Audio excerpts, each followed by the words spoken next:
In this video I wanted to show up my console setup. I have 3 different TVs in this room. The one in front of us is for the modern systems, for the HDMI consoles. It's the Panasonic ST50.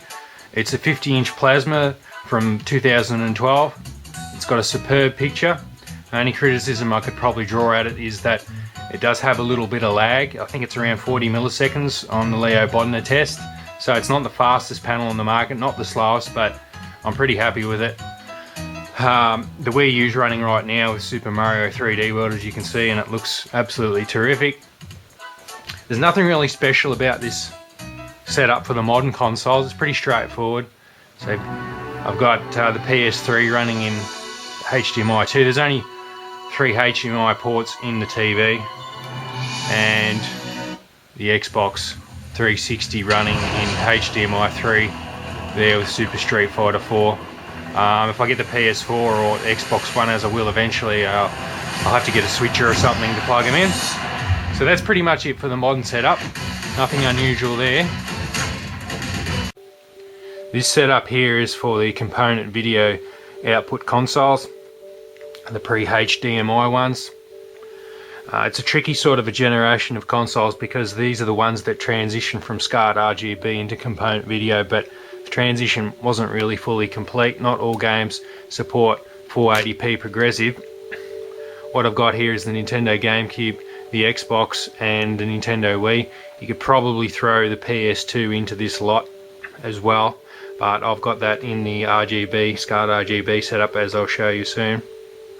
The device on the shelf there on the top left corner is the Shiny Bow component switching matrix. It's because the TV's only got 2 inputs and I've got 3 consoles there, so the Shiny Bow is used to switch amongst the consoles, and it has a remote control for it too, which is quite handy.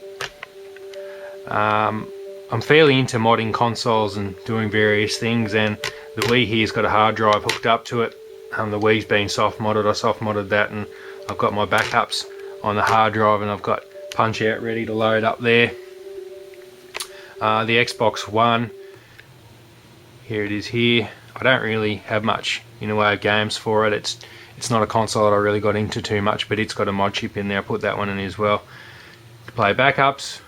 And the GameCube, I've got Ikaruga, I'm not sure how that's pronounced there. I've also got GameCube modded, so I hooked these systems up to the TV. As you can see, the Sony KV HR36. I've got a review of that elsewhere.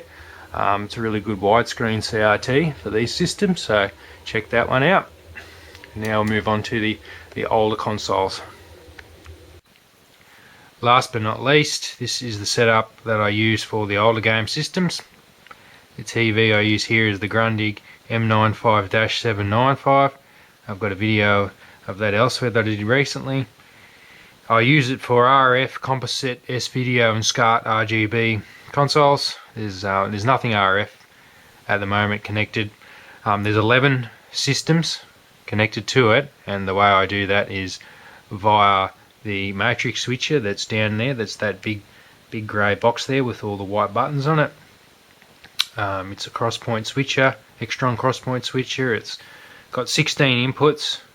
All of the sockets on the back are the BNC type, so I've had to make a lot of cables to go from Scart to BNC to hook them all up into it, and done a few things actually. It's a bit more on the technical side, but it was a lot of work to get all the consoles hooked up, and I'll take you through what systems are connected to it.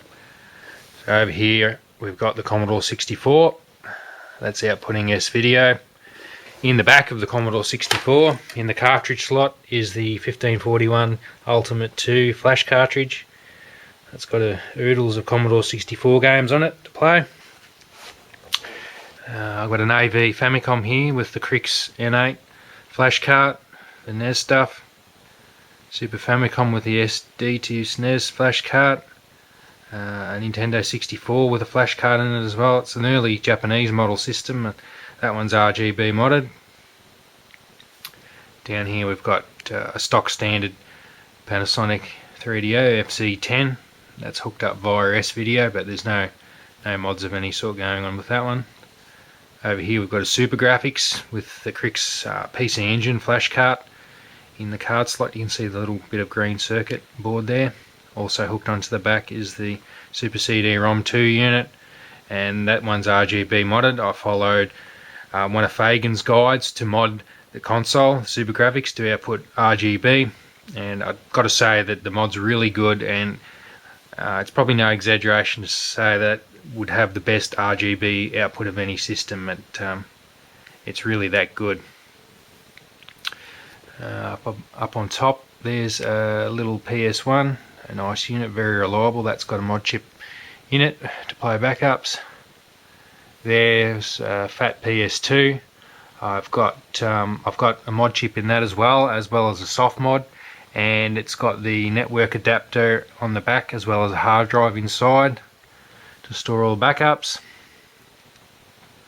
Over there we've got a Mega Drive with the Crix flash cart, the Mega EverDrive flash cart in it as well, with a Mega CD. There's a 50-60 Hz switch on the back and a language country setting switch on the back as well. There we've got a Sega Saturn that's also got a mod chip in it, as well as the 4-in-1 action replay cartridge and a VCD card inside the back of the Saturn. And over there on the end is a Dreamcast that hasn't had any mods at all, but it's one of the earlier Japanese models that will boot CDRs straight off the bat. So fire up the TV and have a look. One thing I should make mention of is this little device on top of the matrix switcher. This is the Extron RGB 202 Plus, and it has one purpose in that setup, and that's its horizontal centering capability. Not all the consoles have an equally centered picture on the TV or any monitor that you use, and with this device you can rotate one of the knobs there to shift the picture left or to the right till you get it centered right, and you can do that at any time on the fly, and it's really easy to use, so it's a very handy aid for fine-tuning picture. And to give you a demonstration of the Extron's horizontal shifting ability, right now the picture is right where it needs to be, but I can shift it out to show you what it can do.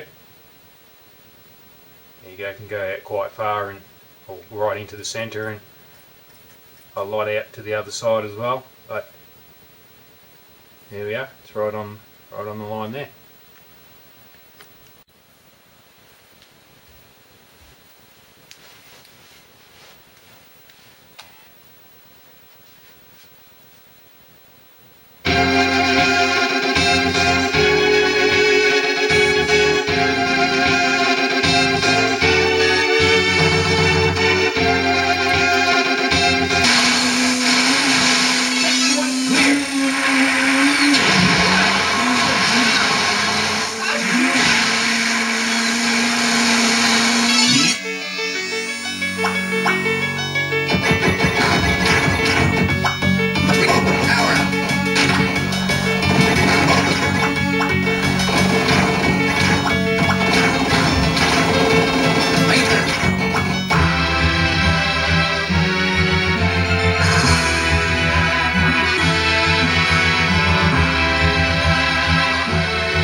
Outline.